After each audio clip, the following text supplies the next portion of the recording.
Check out this SC for a summary of all the information covered in this video, as provided by the CoinMarketCap.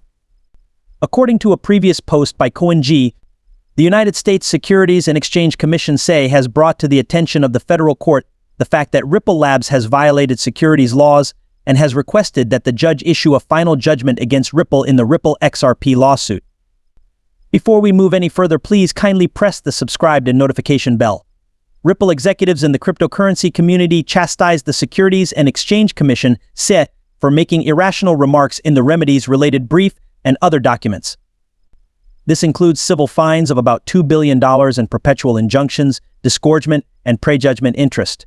Ripple faces consequences. Final judgment for its actions, which are meant to upset the bull market, and there are no allegations of fraud or negligence in the remedies-related brief. Based on violations of Section 5 of the Securities Act of 1933 and the conduct of unregistered offerings of XRP and institutional sales, the public version of the Securities and Exchange Commission's brief against Ramesses was presented to the court. The summary judgment, finding that Judge Torres made on July 13th, which states that the Securities and Exchange Commission has not argued any fraud and is solely targeting the expansion of Ripple, is the main basis for the arguments. A lawsuit has been filed by the Securities and Exchange Commission, ordering Ripple to pay disgorgement of $876 million.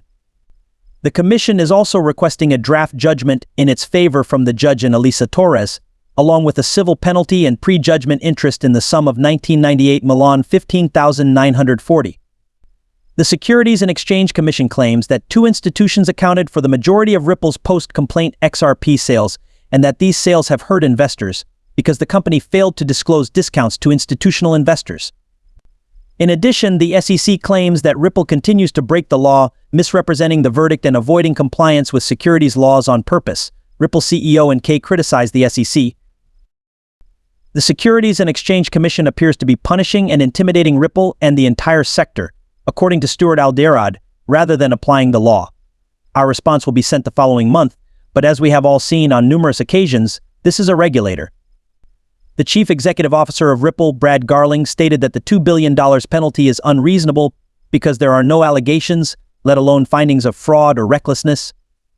However, the House, on the other hand, draws attention to the CC's egregious misuse of authority in the debt box case and its lack of faithful allegiance to the law in the Ripple case. According to the extended dates that Judge Torres has allowed, Ripple will make its case in court on April 22nd, and the Securities and Exchange Commission will reply on May 6th with a strong price for XRP.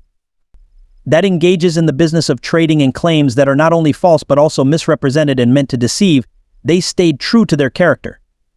However, the voice carriers and Steel consumer lawyers Bill Morgan and James Fell stated that Judge Torres placed ODL sales in Category 1, along with other sales to institutions, and Ripple sales Ripple's legal team.